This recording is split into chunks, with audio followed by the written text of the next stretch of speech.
कि आगे के स्टेप हमको कैसे लेना और आगे हमको कैसे चलना, ये फेलियर हमको सिखाता है। अब जो स्टूडेंट कम नंबर लाए हैं उनकी अगली कोशिश ये रहेगी जो अपने मार्क्स कैसे इंप्रूव कर सकते हैं। ताली बजाओ, रिजल्ट सही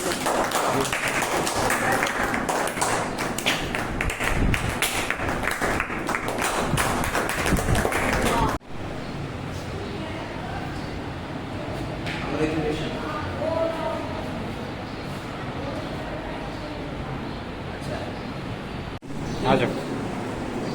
बहुत अच्छा रिजल्ट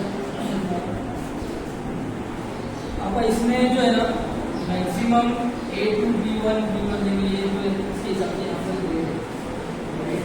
A to मतलब कैसे